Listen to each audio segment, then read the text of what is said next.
जी, अस्सलाम वालेकुम स्टूडेंट्स, कैसे हैं आप लोग? उम्मीद करती हूँ खैरियत से होंगे। तो आज हम eco 607 mid term most important MCQs करने लगे हैं लेक्चर 1 से लेकर लेक्चर 18 तक। तो बहुत से स्टूडेंट्स ऐसे हैं जो लेक्चर्स को रीड कर लेते हैं, पढ़ लेते हैं, याद कर लेते हैं, लेकिन जब एमसीक्यूज़ आता है तो उन्हें पता नहीं चलता या स्टूडेंट्स को इस चीज़ का अंदाज़ा नहीं होता कि कौन-कौन से एमसीक्यूज़ बन रहा है या हमारे लेक्चर में से कौन-कौन से इम्पोर्टेंट एमसीक्यूज़ हैं। मैंने आपके जो लेक्चर्स हैं उनको रीड किया और इसमें से जो इम्पोर्टेंट एमसीक्यूज़ हैं, पास्ट पेपर्स देखे हैं और बाकी कुछ इम्पोर्टेंट फाइल्स देखी हैं। उसके अलावा जो मोस्ट इम्पोर्टेंट आपके जो हैंड आउट्स हैं उनमें से जो एमसीक्यूज़ बनते हैं वो मैंने यहाँ पे लिखे हैं बना के, ठीक है। तो ये वीडियो आपके लिए ऑब्जेक्टिव के लिहाज से इंशाल्लाह ताला बहुत हेल्पफुल रहेगी और इंशाल्लाह आपके अगर आप इसको कॉन्सेप्ट के साथ क्लियर करेंगे तो इंशाल्लाह बहुत अच्छे मार्क्स हासिल करेंगे। तो हम स्टार्ट करते हैं जी लेक्चर नंबर 1। लेक्चर नंबर 1 है जो introduction to mathematical economics. Lecture number 1 के अंदर जो हमारा पहला एमसीक्यूज़ बनता है, mathematical economics is mainly concern with. जो मैथमेटिकल इकोनॉमिक है वो किसके साथ कंसर्न होती है? वो होती है mathematical representation of economics theory, ठीक है। जो मैथमेटिकल जो फॉर्म्स हैं वो इकोनॉमिक्स थ्योरीज़ को क्या करते हैं, एक्सप्लेन करते हैं और इसकी यहाँ पे एक्सप्लेनेशन मैंने लिखी है। It uses mathematic to describe and analyze economic concept. ये एक्सप्लेनेशन मैंने स्पेशल आप लोगों को कॉन्सेप्ट क्लियर करने के लिए की है कि अगर पेपर के अंदर एमसीक्यूज़ एग्जैक्ट इन वर्ड्स के अंदर नहीं आता, क्योंकि ये तो मैंने खुद से बनाया आप लोगों के लिए, अगर इस तरह से नहीं आता लेकिन यही चीज़ पूछी जाती है तो आपके पास कॉन्सेप्ट होगा तो आप इसका आंसर ईजीली दे सकोगे। या वो कहीं से भी घुमा के ये ऊपर नीचे करके एमसीक्यूज़ देता है, कॉन्सेप्ट होगा तो आप इजीली कर लोगे। नेक्स्ट देखो, which of the following is not a benefit of mathematical economics. कौन सा, मतलब ये जो हमारे नीचे 4 ऑप्शन गिवन है जो मैथमेटिकल इकोनॉमिक्स के लिए जो है वो बेनिफिट नहीं है, ठीक है। वो है, अगर मैं ए बी सी डी सारी जो चॉइसेस है रीड करूँगी तो वीडियो बहुत ज़्यादा लेंथी होगी, इसलिए मैं सिर्फ करेक्ट आंसर को रीड करूँगी और उसकी एक्सप्लेनेशन के हवाले से थोड़ा सा आपका कॉन्सेप्ट क्लियर करूँगी, ठीक है। तो the need for real world data, इसका करेक्ट आंसर है। एक्सप्लेनेशन हमारे पास क्या है, real world data still required for application. जो रियल वर्ल्ड डेटा है वो रिक्वायर्ड होता है किसके लिए, एप्लीकेशंस के लिए, किसके अंदर, मैथमेटिकल इकोनॉमिक्स के अंदर। नेक्स्ट हम आ जाते हैं जी एमसीक्यूज नंबर 3, ये लेक्चर 1 से हैं अभी, ठीक है। The scope of mathematical economics includes. जो मैथमेटिकल इकोनॉमिक्स है उसके स्कोप में क्या क्या चीज़ इंक्लूड है, उसके अंदर ऑप्टिमाइजेशन, इक्विलिब्रियम एंड डायनेमिक्स, ठीक है। इट कवर्स, ये जो मैथमेटिकल इकोनॉमिक्स के अंदर चीज़ें ऑप्टिमाइजेशन, इक्विलिब्रियम एंड डायनेमिक्स ये करती क्या हैं, it cover many areas like optimization and equilibrium analysis. क्या मैथमेटिकल इकोनॉमिक्स के अंदर ये, ठीक है। वो एमसीक्यू थोड़ा सा चेंज करके भी पेपर में पूछ सकते हैं, आपने अपने कॉन्सेप्ट क्लियर करना है, मैं बार बार ये चीज़ कहूँगी, ठीक है। लेक्चर नंबर 1 के अंदर हमारे 3 एमसीक्यूज़ थे, वो मैंने आपको करवा दिए। जी नेक्स्ट हमारे पास है लेक्चर नंबर 2, इंटीग्रेशन बेसिक्स, ठीक है। इसके अंदर जो है ना इंटीग्रेशन की जो आगे एमसीक्यूज़ है ज़्यादातर आ रहे हैं। मैंने एक वीडियो बनाई है जिसमें मैंने तमाम लेक्चर्स को समराइज़ करके उसके अंदर लिखा है। अगर आप लोग वो कर लेंगे तो मोस्टली आपके कॉन्सेप्ट भी क्लियर हो जाएंगे और ज़्यादातर एमसीक्यूज़ भी क्लियर हो जाएंगे। चलिए एमसीक्यूज़ नंबर 4 देखते हैं। उसमें है कि integration is the reverse process of differentiation. ये हमारे पास डेफिनेशन भी है, define integration process. Define integration process, integration is the reverse process of differentiation. ये जो मैंने आपको बताया, मैंने वीडियो बनाई है उसके अंदर मैंने इसकी डेफिनेशन लिखी है, ठीक है। Integration find the original function from its derivative, ठीक है। नेक्स्ट हम आ जाते हैं एमसीक्यूज नंबर 5 के ऊपर।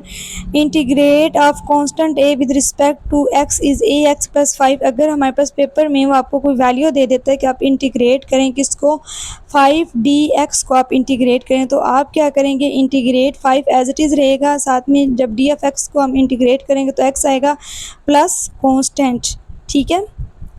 ये इसका फार्मूला भी मैंने नीचे दिया, आपने इसको कर लेना है, इसकी एक्सप्लेनेशन यही है।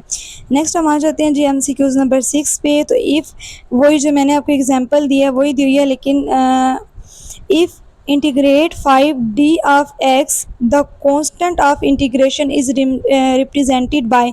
अगर हम 5 ऑफ डी एक्स को इंटीग्रेट करें तो इसका कांस्टेंट होगा, हम उसको किससे रिप्रेजेंट करेंगे, c से। इंटीग्रेशन के अंदर जितने भी कांस्टेंट होते हैं हम उसको c से डोनेट करते हैं, ठीक है, वो सॉरी रिप्रेजेंट करते हैं, ठीक है। उसके बाद आ जाता है लेक्चर नंबर 3। इसमें हमारे पास क्या इंटीग्रेशन रूल है, इसमें जो हमारे पास ज़्यादातर है ना वही फार्मूलाज आएंगे कि क्या है। The power rule of integration is, हमारे पास एग्जैक्ट होगा b x n d x x n plus one plus C. मैंने आपको बताया था कि अगर हमारे पास कोई पेपर के अंदर क्वेश्चन आ जाता है कि आप इसकी क्या करें, पावर रूल के थ्रू इसको इंटीग्रेट करें, तो हम क्या करेंगे, इसकी पावर के अंदर 1 प्लस कर देंगे और फिर हम उसकी ये जो पावर बनेंगी उसके नीचे डिवाइड भी कर देंगे, और प्लस सी इसका फार्मूला है, आपने याद करना है, पेपर में वैल्यूज़ के साथ भी पूछा जा सकता है। नेक्स्ट आ जाता है, if the integration is derivative of f of x divided by f of x, the result is natural log f of x plus C. ये हमारे पास फार्मूला है कि अगर हमारे पास एक फंक्शन मौजूद है, ठीक है, जैसे एक्स स्क्वायर प्लस 1, अगर उसका ऊपर उसका डेरिवेटिव मौजूद होना तो वो उसका जो हमारे पास फार्मूला बनेगा वो बनेगा, फॉर एग्जांपल इसका फार्मूला बनेगा natural log x square plus 1, ठीक है। ये फार्मूला आप लोगों ने करना है। नेक्स्ट हम आ जाते हैं जी लेक्चर नंबर 4 पे, exponential and logarithm rules. The integration of exponential function is, ये जो हमारे पास है ना एक्सपोनेंशियल फंक्शन है, ये भी हमारे पास फार्मूला है। जब किसी भी हम एक्सपोनेंशियल फंक्शन का इंटीग्रेट करते हैं तो हमारे पास फार्मूला जिसका आंसर आता है वो आता है exponential function divided by derivative of f of x plus C, ठीक है, divide by derivative of exponent function. एक हमारे पास जो एक्सपोनेंट फंक्शन है उसके साथ जो हमारे पास फंक्शन है हम उसका डेरिवेटिव लेंगे और उसको उसके नीचे डिवाइड कर देंगे। नेक्स्ट हम आ जाते हैं जी MCQs 10 के ऊपर, ठीक है। ये क्या है, द सम डिफरेंस रूल, यानी प्लस और माइनस का रूल है, ठीक है। एग्जैक्ट हमारे पास क्या होता है, जब हमारे पास कोई भी वैल्यूज़ दी जाती है, जैसे 5 ऑफ एक्स प्लस 4x को आपने इंटीग्रेट करना है, प्लस माइनस कोई सा भी आ जाए तो हम क्या करेंगे कि 5x के अलग से इंटीग्रेशन ले लेंगे और प्लस माइनस 4x की अलग से ले लेंगे, ठीक है। इसका फार्मूला है, तो इसका जो करेक्ट आंसर है वो है ए, ठीक है।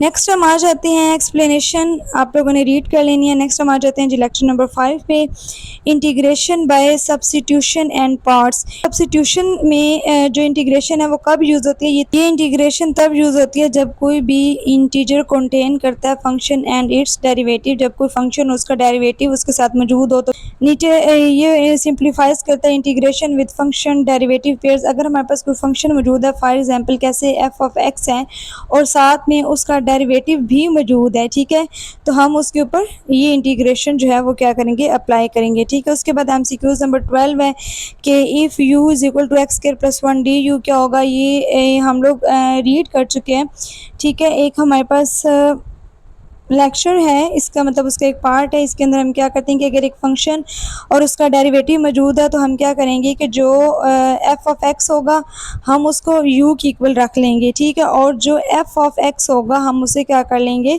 डी यू के इक्वल रख लेंगे, जो डेरिवेटिव होगा, ठीक है। समझ आ रही स्टूडेंट। अब ये जो हमारे पास है एफ ऑफ एक्स है, ठीक है, ये हमारे पास क्या है, एफ ऑफ एक्स की वैल्यू है, ठीक है, एक्स स्क्वायर प्लस 1 होगा, हम इसको किसके इक्वल रखेंगे, यू के इक्वल रखेंगे, ठीक है। अब जो इसका डेरिवेटिव होगा हम उसको किसके इक्वल रखेंगे, डी यू के इक्वल रखेंगे। तो आपने याद रखना इसका डेरिवेटिव क्या बनेगा, 2x of D x. Different value से भी पूछा जा सकता है। ये जो हमारे पास एक्स स्क्वायर प्लस 1 होगा, यहाँ पे सिंपली आप ये भी दे सकते हैं कि अगर ये यू की वैल्यू है, अगर हम उसका डेरिवेटिव लेंगे तो क्या आएगा, 2x ओवर डी एक्स आएगा, ठीक है। इसको डिफ्रेंशिएट किया गया विद रिस्पेक्ट टू एक्स, ठीक है।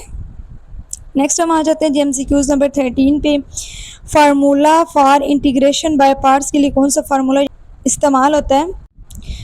Formula for integration by parts के लिए हमारे पास कौन सा फार्मूला यूज़ होता है, integrate U D V is equal to U V minus integrate V D U, ठीक है। ये हमारे पास फार्मूला है इंटीग्रेशन प्रोडक्ट्स ऑफ फंक्शंस के लिए, ठीक है। नेक्स्ट आ जाते हैं जी MCQs नंबर 14 पे, लेक्चर नंबर 6 हमारा स्टार्ट हो चुका है। सॉरी, यहाँ पे ना स्टूडेंट्स लिखते हुए थोड़ी सी मिस्टेक हो गया है मेरे ख्याल से। मैंने यहाँ पे MCQs नंबर 14 लिखना था और डायरेक्ट MCQs नंबर 16 लिख दिया है। मिस्टेक हो गया, चलें कोई बात नहीं। ये मैं आप लोगों के लिए डॉक्स के ऊपर एक एक वर्ड जो है टाइप करती हूँ, ताकि आप लोगों को ना ये कंप्यूटराइज वर्डिंग है इजीली समझ आ जाए। राइटिंग के अंदर कुछ स्टूडेंट्स को इशू होते हैं, इसलिए तो ये थोड़ी सी मिस्टेक हो गई है। नेक्स्ट हम आ जाते हैं जी lecture number 6, demand analysis using integration. Inverse demand function express price as a function of quantity. जब हम यानी इनवर्स लेते हैं किसी भी डिमांड फंक्शन का, तो एक्सप्रेस करता है कि price as a function of quantity. इसका करेक्ट आंसर है बी। एक्सप्लेनेशन दी हुई है यहाँ पे, क्या है, inverse demand show price in term of quantity demand. Next हम आ जाते हैं सीक्वेंस नंबर 17 पे। To find inverse demand function from D P over D X we integrate with respect to X. हम जानते हैं कि अगर यहाँ पे हमारे पास एक वैल्यू दी होती d P over d y, तो that's mean we can integrate this with respect to y and this इसका जो करेक्ट आंसर है वो है बी। ठीक है, it's integrate with respect to X. आपको पता है स्टूडेंट्स, जो टफ होता है ना वो करेक्ट आंसर होता है वो तो हमें मिल जाता है हैंड आउट से, लेकिन ये जो बाकी मुझे बनाने पड़े ना आप लोगों के लिए, आपका कॉन्सेप्ट क्लियर करने के लिए, इनके ऊपर बहुत टाइम लगा है। तो आप लोगों की तरफ से यही अवार्ड है कि आप प्लीज़ मेरे चैनल को सब्सक्राइब करें, ज़्यादा से ज़्यादा शेयर करें और अच्छे अच्छे कमेंट करें। नेक्स्ट हम आ जाते हैं जी MCQs नंबर 18 पे। तो यहाँ पे constant of integration is demand analysis is found by using known piece quantity data. Known data help calculate the constant value. जो नाउन डेटा होता है, जो हमें पता होता है, जो वैल्यूज़ हमें मालूम होती है, वो हमें क्या कैलकुलेट करने में हेल्प करती है, कांस्टेंट वैल्यू को कैलकुलेट करने के अंदर हमारी हेल्प करती है। नेक्स्ट हम आ जाते हैं लेक्चर नंबर 7 पे। Supply analysis using integration. Inverse supply function express, जो सप्लाई है ना, इनवर्स ऑफ सप्लाई फंक्शन है, वो हमारे पास क्या एक्सप्रेस करता है, वो करता है price as a function of quantity supplied. ठीक है, इसकी एक्सप्लेनेशन मैंने दी हुई है कि जो हमारे पास इनवर्स सप्लाई होता है वो हमेशा क्या शो करता है, price for a given quantity. ठीक है, अब मैंने आपको पहले भी बताया था उस वीडियो के अंदर कि जो इनवर्स सप्लाई होता है वो एक क्वांटिटी है। फॉर एग्जांपल, आप छोटे छोटे पैकेट्स हैं निम्को के जो लोग बना रहे हैं, तो वो कहते हैं कि छोटा जो पैकेट है हम इसकी प्राइस जो है 10 रुपये रखते हैं, बड़े की 20 रुपये रखते हैं, उससे बड़े की 50 रुपये रखेंगे। तो ये इनवर्स सप्लाई होता है ना, ये हेल्प करता है कि आपने किसकी पैकेट की कितनी जो है ना आपने वो कितनी क्वांटिटी और कितनी प्राइस आपने रखनी है। नेक्स्ट हम आ जाते हैं जी MCQs number 20। To get inverse supply from D P over D X integrate with respect to X. अगर हम इसका डेरिवेटिव लेंगे वो भी विद रिस्पेक्ट टू एक्स लेंगे, अगर इंटीग्रेट करेंगे तो वो भी विद रिस्पेक्ट टू एक्स करेंगे। Constant of integration in supply analysis is found from। इसका करेक्ट आंसर है A, market price and quantity. Market data provide the necessary constant. Market data हमें क्या प्रोवाइड करता है, जो हमारे पास नेसेसरी कांस्टेंट होता है उसको करता है। ठीक है, नेक्स्ट हम आ जाते हैं जी लेक्चर नंबर 8 पे। Consumer surplus. Consumer surplus is willingness to pay minus actually payment, the benefit from paying less than the willing price। ठीक है, मैं थोड़ा स्पीडली रीड कर रही हूँ ताकि थोड़ा टाइम लगे आपका स्टूडेंट्स। नेक्स्ट है जी MCQs number 23। Formula of consumer surplus. CS is also called the consumer surplus integration 0 to pi Q P of x D x minus Q multiply P Q. ये formulas आप लोगों ने ज़रूर करना है, ये शॉर्ट क्वेश्चन के लिहाज से भी मोस्ट इंपॉर्टेंट है। अगर लॉन्ग क्वेश्चन में आते हैं आप सिर्फ फार्मूला भी राइट कर देते हैं तो आपको 1.5 या 2 मार्क्स दे देते हैं। Consumer surplus is expressed in money terms मेयर्ड in currency value. ये आपने याद करना है, कंज्यूमर सरप्लस कैसे एक्सप्लेन होता है, किसके अंदर मेयर्ड होता है, करेंसी वैल्यू के अंदर, उससे हम करते हैं। नेक्स्ट हम आ जाते हैं जी लेक्चर नंबर 9 में। Producer surplus. Producer surplus is total payment minus minimum accept amount. ठीक है, extra revenue above the minimum required. ये जो एक्सप्लेनेशन है, formula for producer surplus, P is also called producer surplus, and Q multiply PQ minus integrate 0 to pi Q P of x over dx। Explanation revenue minus minimum revenue. ये जो होता है ना, revenue हमारे पास होता है वो माइनस करता है मिनिमम रिवेन्यू को। ठीक है। नेक्स्ट हम आ जाते हैं एमसीक्यूज नंबर 27 पे। Producer surplus is measured in, ये किस में हमारे पास मेजर्ड होता है? करेंसी के अंदर। ठीक है, ये दोनों का जो है ना सेम है। नेक्स्ट हमारे पास एमसीक्यूज है। Elasticity of demand measured, responsiveness of quantity, demand, price change. Correct answer है बी हमारे पास। तो इसकी एक्सप्लेनेशन है show how sensitive demand is to price change. Next है जी हमारे पास एमसीक्यूज 29। ये मोस्ट इम्पोर्टेंट एमसीक्यूज हैं, आप लोगों ने ज़रूर करने हैं। ठीक है, price elasticity formula is delta Q by delta P multiply P by Q. ठीक है, एक्सप्लेनेशन देख लें कि मैयर percentage change in quantity over percentage change in price. आपने याद रखना है। नेक्स्ट एमसीक्यूज देखें कि अगर हमारे पास इलास्टिसिटी इज़ ग्रेटर देन 1 हो तो जो हमारे पास डिमांड क्या होगी? वो इलास्टिक होगी। ठीक है, जब भी हमारे पास elasticity demand means quantity change more than the price change. जी sorry, lecture number 11 elasticity of supply हमने पहले पढ़ा है। Elasticity of demand, elasticity of supply measure responsiveness of supply to price change. ठीक है, नेक्स्ट हमारे पास आ जाता है कि if elasticity of supply is greater than 1, तब हमारे पास जो कर्व बनेगी वो क्या होगी? इन इलास्टिक होगी। ठीक है, in elastic supply change less than price change. Next हमारे पास है MCQs number 33।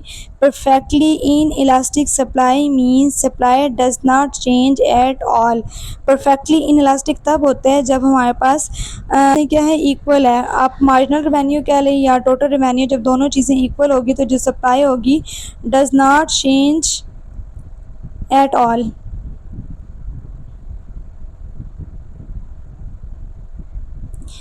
Quantity supplied remain constant, price change. ठीक है, नेक्स्ट हम आ जाते हैं जी लेक्चर नंबर 12 के ऊपर। मार्जिनल रेवेन्यू हमारे पास क्या? Marginal revenue is additional revenue from selling one more unit. Show extra income, इसके एक्सप्लेनेशन देख लें। Show extra income from an addition unit sold.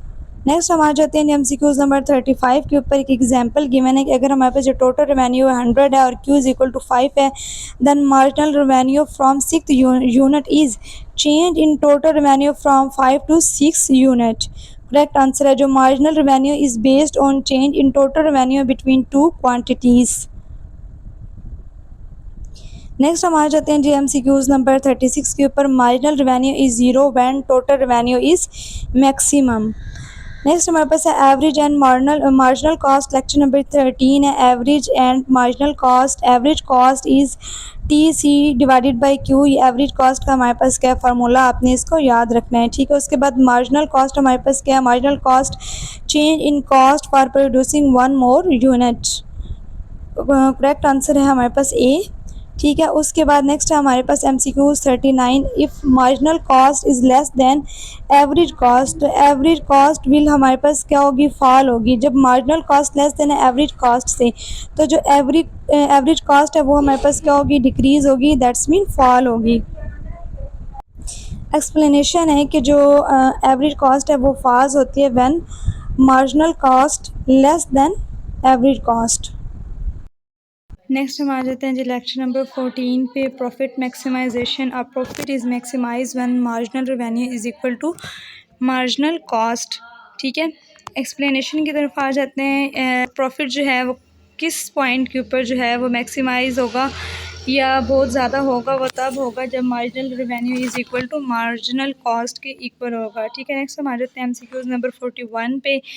If marginal revenue is greater than marginal cost, फिर हमारे पास क्या होगा? इंक्रीज़ आउटपुट होगा। ठीक है, अगर मार्जिनल रेवेन्यू ज़्यादा और मार्जिनल कॉस्ट कम है तो हमें अपना जो आउटपुट है उसको इंक्रीज़ करने की ज़रूरत है। ठीक है, हमारे पास प्रॉफिट मैक्सिमाइज़ कब होता है? जब ये देखें marginal revenue is equal to marginal cost होगा। ये हम ऑलरेडी पढ़ चुके हैं। नेक्स्ट यूज़ नंबर 42 देख लें। At break even total revenue क्या होगा? टोटल कॉस्ट होगा। Break even occurs when total revenue equal to total cost. Break even कब आता है?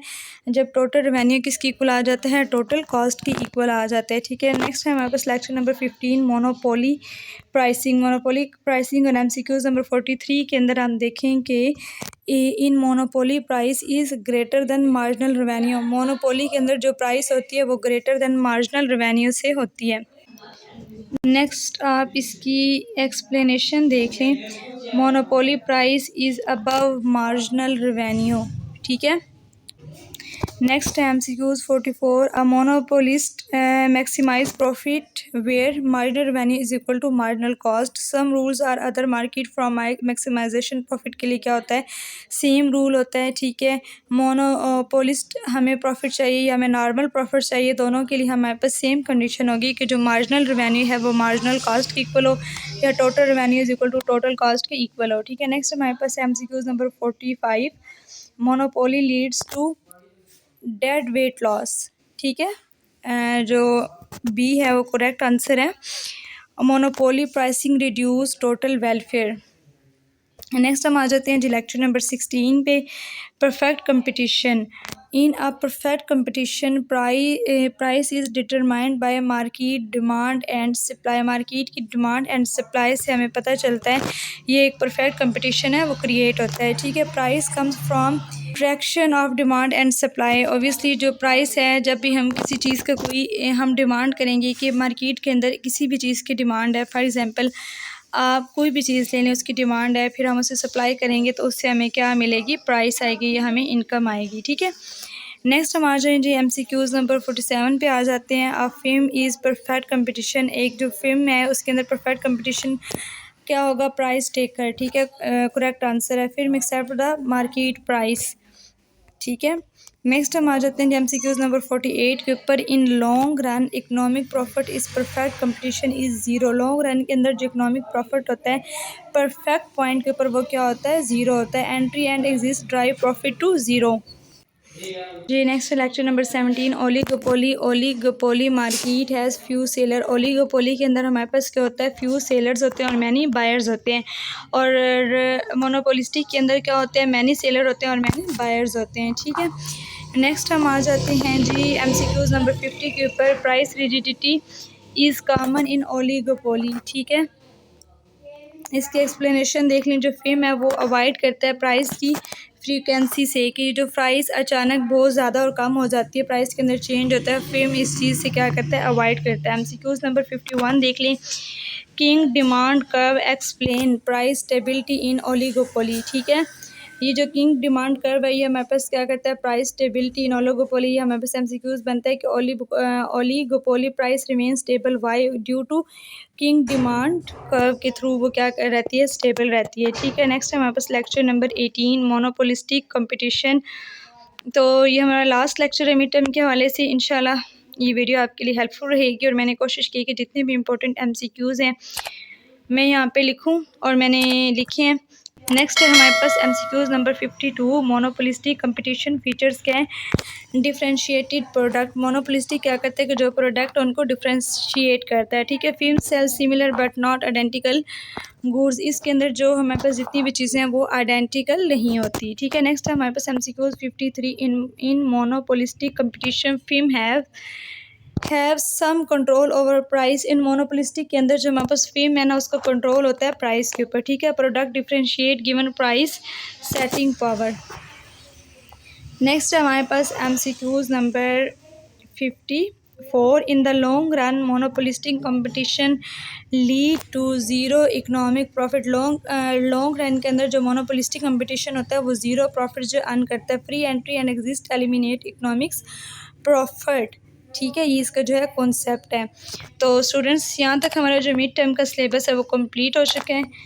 दुआ में याद रखिएगा। जज़ाकल्लाह खैरन कसीरा।